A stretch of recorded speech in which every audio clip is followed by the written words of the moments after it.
When I was younger, I was always told that I looked young for my age. And as a child, I always wanted to be older. When I was older, I could get my ears pierced. I could see R-rated movies legally. I could drink coffee, drink alcohol, drive, vote, travel by myself, go to uni and study what I thought was relevant and interesting. Being older meant having more independence, being able to do more. A few years ago, looking at my frazzled hair, one of my children told me that I looked like the witch from the Disney movie Tangled. Another one of my children told me that I should dye my hair because I looked old. Were those supposed to be insults? Then another child told me that I looked like a teenager in whatever I was wearing at the time. And yet another one of my children told me that their friend said that I looked 10 years younger than I actually was. Were those supposed to be compliments? When did getting old change from being something towards which to aspire to something from which we hide? I clearly missed the memo. But never fear, everywhere I look, I'm being reminded of that important societal message. Being young, in other words, having a full head of not gray hair and smooth skin, means being strong, vibrant, and capable. The world is their kosher oyster. Nothing is impossible. Dream big. Their whole life is ahead of them to explore, grow, and achieve. Being old, in other words, those with balding or thinning gray hair and textured skin, means being frail, incapable, and not together with it. They are has-beens, with the best of their lives behind them. They can't keep up. They're living in the past. They have nothing more to offer, except perhaps much-needed childcare. They are on a one-way train to death's door. Which one would you want to be? Who wants to feel overlooked, useless, and devalued? Better to fake it till we make it, no? Dye our hair, remove our wrinkles. Maybe no one will notice our age. Maybe people will see us for who we are and what we have to offer, rather than judge us as being out of touch or irrelevant. When did we go from being a society of respecting our elders to getting them out of the way? After all, we're told in the book of Psalms, Al tashlichenu le'et zikna, kichlot kochi al ta'azveni. Do not cast me off in old age when my strength fails. Do not abandon me. Rabbi Abraham Joshua Heschel wrote, a test of a people is how it behaves towards the old. It is easy to love children. Even tyrants and dictators love children. But affection and care for the old, the incurable, and the helpless are the true gold mines of a culture. Although a lovely sentiment, lumping with the old with the incurable and the helpless is part of the problem. No doubt that Rabbi Heschel was trying to elevate the kavod, the honor and care that we give to the old. However, he inadvertently reinforced the message that old is synonymous with being helpless. There is a significant difference between those who are helpless and those who need help. Many of us, regardless of our age, need help. Some more than others at different times in our lives. As people get older, the help they need may vary. Yet I know some octogenarians and nonagenarians, 80 and 90-year-olds, who could run or talk circles around some 20 or 30-year-olds I know. So being old does not mean being helpless. In Pirkei Avot, we are essentially told not to judge a book by its cover or judge a person by their age. Rabbi Yossi Bar Yehuda, man of Kfar Bavli, says, Halomed min haketanim lemahu domeh. One who learns from the young ones is compared to what? Lo'ochel anavim kehot u'shoteh yain migito. To one who eats unripe grapes and drinks wine from the press. V'alomed hazikenim lemahu domeh. And one who learns from the elders is compared to what? Lo'ochel anavim ha'shelut v'shoteh yain yashan. One who eats ripe grapes and drinks aged wine. Rabbi Omer, al tistakel b'kankan ele b'ma sheyesh bo. Rabbi Judah says, do not look at the jug, but rather what is in it. In other words, do not judge a person by their age, but by what they have to offer. To all of our younger people who have managed to stay in the service this long, kol hakavod to you guys. This is not having a go at our youth, but rather to remind all of us, regardless of our age, about the Jewish significance of the aging process that, God willing, each one of us will experience in our lifetime. The Torah teaches, Mipenei seva takom v'hadarta penei zaken. You shall rise before the aged and show deference to the old. A good reminder to us all.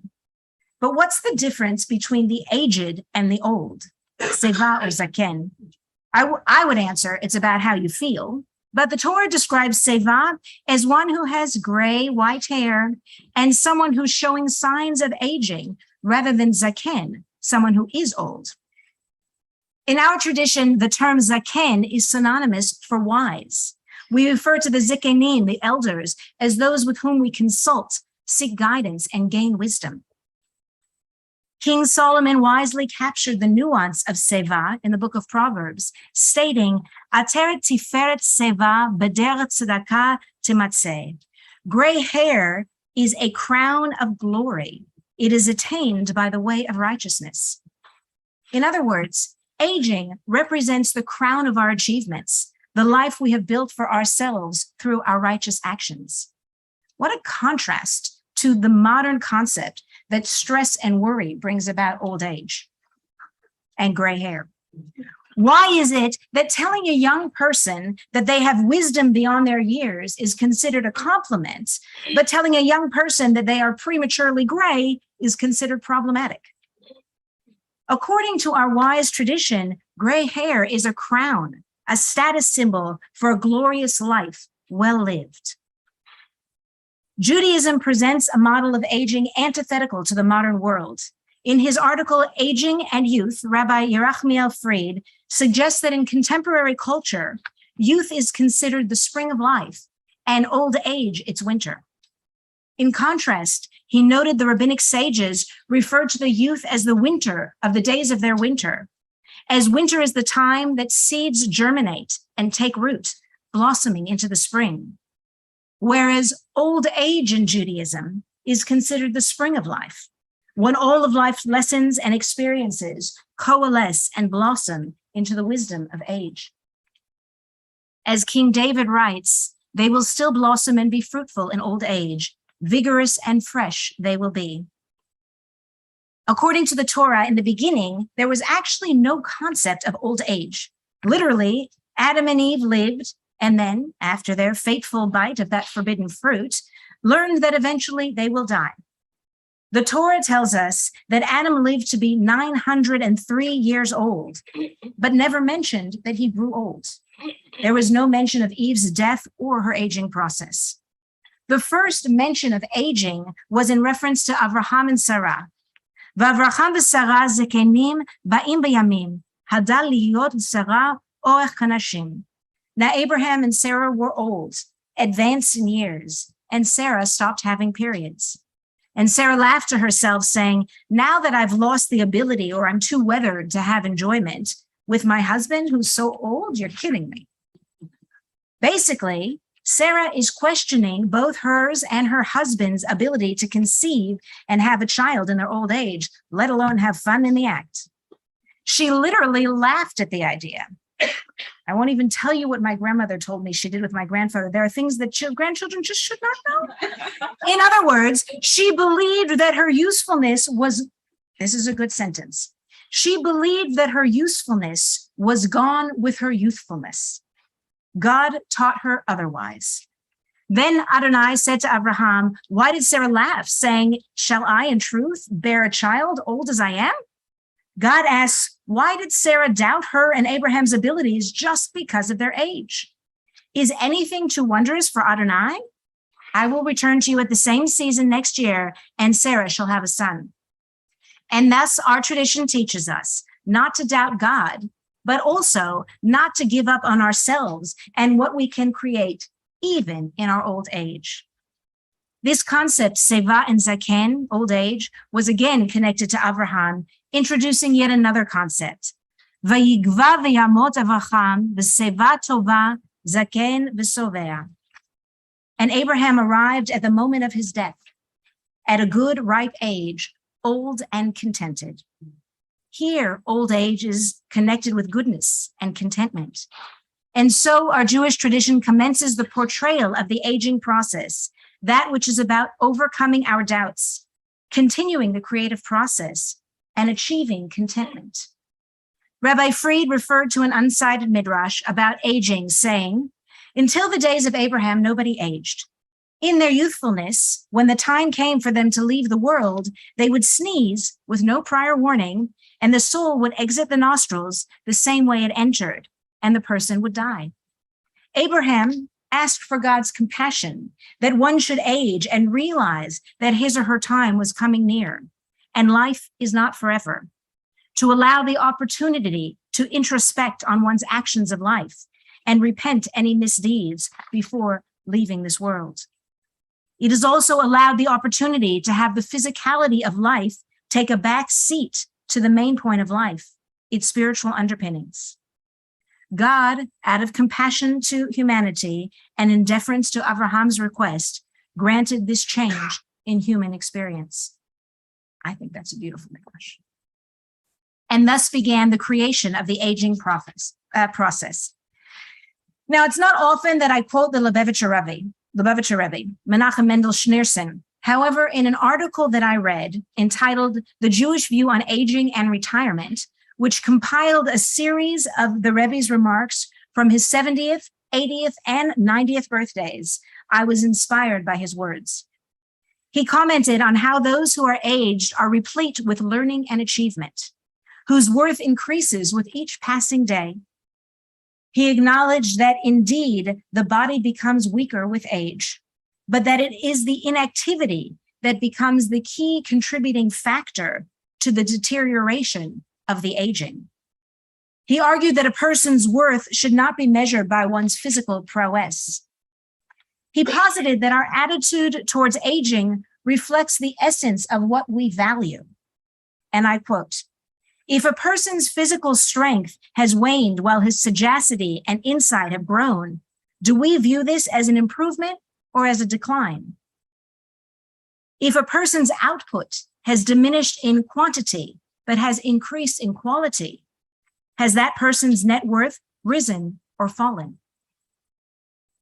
He argues that humanity was created to make life purer on earth, brighter and holier than it was before they came on the scene.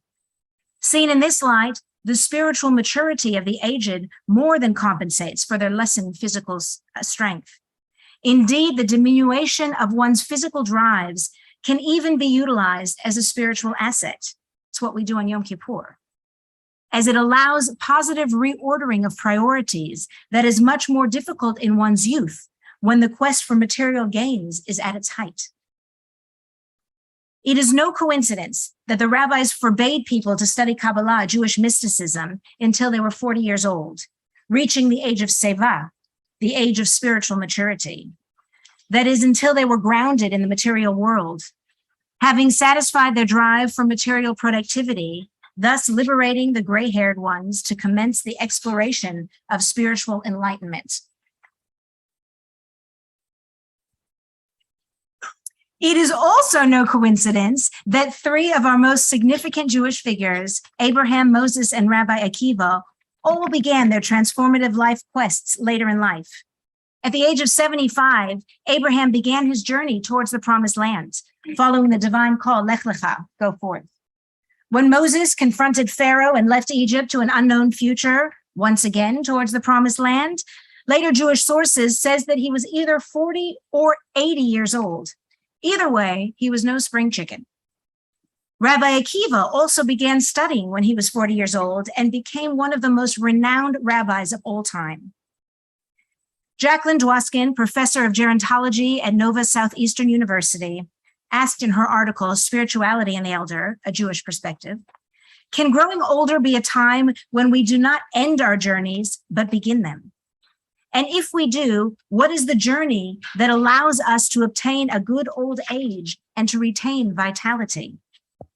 Does being older create more willingness to set forth on a radically new path like Abraham? Does being older enable one to stop, look, and hear because they're quieter within themselves, like Moses? Interesting to note that Rabbi Nachman of Breslov, 18th century rabbi, founder of Breslov Hasidic movement and great grandson of the Baal Shem Tov, said, listen to this, Jews are forbidden to feel old. Love it. We are alive, we age, and we die. In the words of the great Frank Sinatra, I'm gonna live till I die. I'm gonna laugh instead of cry. I'm gonna take the town and turn it upside down. I'm gonna live, live, live until I die. So, as time moves on and we do not try to feel old, how do we approach the aging process? According to Professor Dwoskin, aging is about having courage to face the limits of our lives, thus enabling ourselves to connect with the limitless of the divine that has no boundaries. As we age, we increase our awareness of our limits, knowing that our lives will come to an end. Yet Professor Dwoskin suggests that on a spiritual level, our understanding of our capabilities transcend the physical and are thus limitless. Both Abraham and Moses stood at pivotal times in their life, transcending the limits imposed upon them, and experienced a spiritual calling to transition to a new place. And both men said, Hineni, here I am. Today on Rosh Hashanah, here we are, celebrating the world of creation. The world was created with us in it for a reason. Thus, if we are here, it is meant to be. So we celebrate, I ask you to celebrate being here, not where you were or where you're going, but where you are right now. Whether you have pimples, just got your period, are stressed over VCE or uni exams, had your first child, or are getting hot flashes, whether your hair is turning gray or disappearing, whether you're feeling strong or weak, whether you are enjoying what you're learning or doing you prefer to change it. This is where you are. All of your life experiences brought you to this moment right now. Kol hakavod. My father would always proudly boast his age at his birthday rather than being 21 again. He would say, better than the alternative.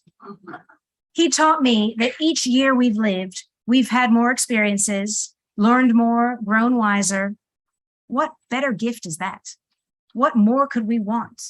What more could we celebrate?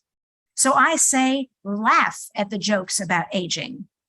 You know you're old when the birthday candles cost more than the cake. You know you're old when getting any means sleep. You know you're old when you hear your favorite song in the lift. You know you're old when friends compliment you on your new alligator shoes and you're barefoot. Laugh and embrace the process. Remember, according to our tradition, aging is the spring of our life, the time when the seeds we've planted in our youth blossom into their fullness.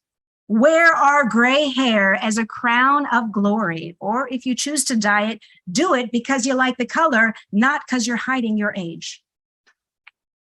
Acknowledge our limits and embrace our limitless. And those of us here today who are in the winter of our lives, whose seeds have been planted or seedlings are starting to grow, remember, mipnei seva takum v'hadarta pnei zaken, rise before the aged and show deference to the old. For their wisdom and experience is a gift from which you can grow and learn. Being old or young is neither an insult nor a compliment. It's simply a fact. Own it. Embrace it. Be present with where you are right now. This Rosh Hashanah, hear Abraham and Moses' call and proudly say, Hineni, here I am.